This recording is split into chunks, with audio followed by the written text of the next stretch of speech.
Namhlanje ngifuna sikhulume ngale topic ekuthiwa i-suicide. I-suicide ila khona umuntu efuna ukuyithathela isinqumo sokuthi impilo yakhe makayiqashule noma imihla yakhe yokuphila makayisuse ngenxa yokuthi ingqondo isuke isihluleka ukuthatha ingcindezi emzimbeni. Kusuke sekwenze njani? Yini ebakhona noma oyizwayo noma eyenzakalayo uma ngoba umuntu efikelwa ilento ekuthiwa i-suicide?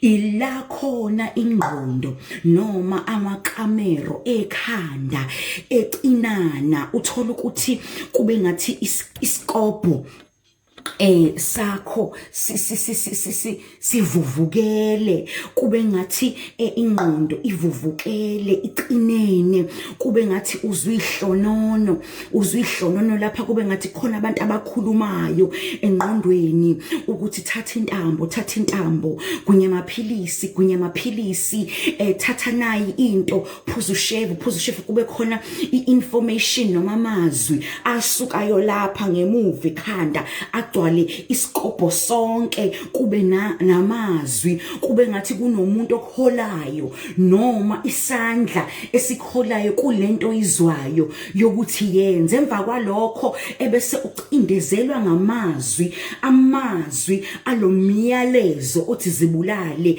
liye ngokukhuphuka noma lifika leli lokuthi ungakwenzi, kodwa leli lokuthi kwenze likhuphuke lifike lapho ukuthi ngci. Ingakho uma ngabe umficile kulowo muzwa, kube ngathi uzoyivala amadlebe, anikini ikhanda, ngoba uzama ukuthi ashake off lo muzwa wokuthi ufuna ukuyibulala. La ingqondo ifika endaweni ekuba i-crossroad, umgwaqo ngapha, kodwa uma ngabe bheki phambili, kube ngathi ihlathela imnyama, kube ngathi awusekho umhlaba, kube ngathi akukho bantu. Labo bantu basuke bezwa engathi banengcindezi, engathi akekho umuntu omthandayo, nabamlalelayo abamuzwa, nabamlalelayo abam-understand, noma ngahamba itherapy, kube ngathi u-advisor into angekho ey'cathulweni zayo, ebese umzimba kube ngathi uyakhathala, azibone esemadlelweni alihlaza, abone ngathi ukuzibulala iyona solution ukuze aphumuze lo muzwa awuzwayo, la mazwi amhlebelayo. La mazwi afike enabantu, kube ngathi uma ngabe nisemsebenzini uvela axebuke, afuna ukusuka kuleyo environment ningaze nimbambe, ngoba la mazwi afika njengesela, afika njengento engathi iyambiza samkhovu like, ngoba asuke efuna ukumhlasela engeke azakwazi ukuthi ayisho lento. La mazwi ayafika ngisho esenkonzweni, uthola ukuthi kuyashinyayela mhlawumbe aphuma ahambe. La mazwi ayafika ngisho esembhedeni, aqina kakhulu uma ngabe sendaweni emnyama, ngoba ila khona esuke active khona, efuna ukuthi amcindezele, ahlaselwe ama-delusions, abone izinto engekho, abone ngathi kuney'poka, abone ngathi kunabantu abazomlanda. Kwenye inkathi kuze kube samoya wokudideka, kube ngathi abangasekho, idlozi mhlawumbe uma wakho uthi woza mntanami nomani, kanti kufike lesi simo sokuthi sifuna ukuzoterminate impilo yakhe, ayiqime, azibulale. Uma ngabe sephumelele, uthola ukuthi ke mhlawumbe usewaphuzile ngamaphilisi noma usesentambeni, ingqondo ibuya uma ngabe esesentambeni, uthola ukuthi sekulate phela, usiyaqhisha, akasakwazi, ngoba lawo mazwi after leyo action ayasuka kuye, abaleke, ngoba i-purpose ukuthi ayenze lento, ebese emshiya lawo mazwi ngoba asuke efuna ukuterminate impilo yakhe. Laba bantu sibabona ngokuthi number 1, abazwani nokukhuluma. Umuntu osuke wayidala akazwani nokukhuluma, ngoba lento iyimfihlo, lento uyazenyeza, lento uyayesaba. 1, abazwani nokukhuluma.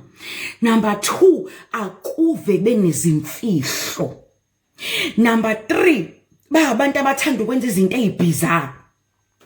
Uyabona, abantu abathanda ukwenza izinto, uthola ukuthi angazi noma sengizolimaza abantu yini, kodwa kona esikhathini esiningi uqanisho lusho njalo, bayazibhobosa, bazibhala izinto eziningi emzimbeni, ama-tattoo akhona, kodwa uthola ukuthi ngisho ekhanda useyabhale, angashaya ngisho i-tattoo ebeleni, umzimba wonke ugcwele ukubhala.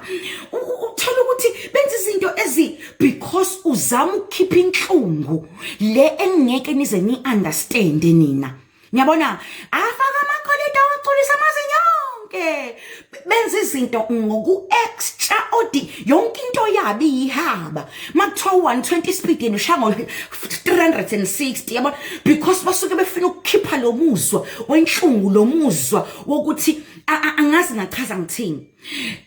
Number 4, laba bantu bayathanda ukuthi esikhathini esiningi bazizwe engathi bona abathandwa, bona abamukelekile, bahlale eqekelele.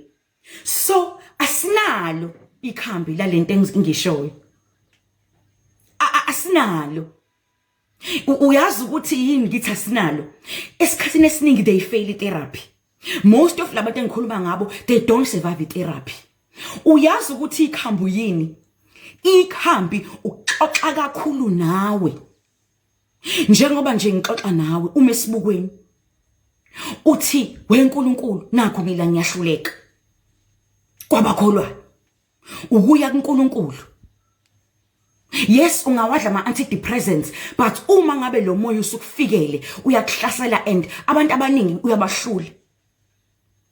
Uma ngabe umuntu ozona batha ukusika into kamoya more than anything. Uma umuntu wedlozi into yokushisa impepho uthi webantu abadala nakho manje senginomoya othize.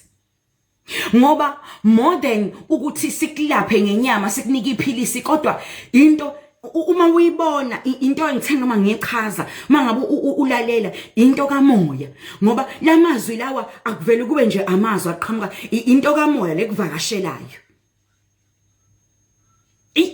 I so hope ning understand.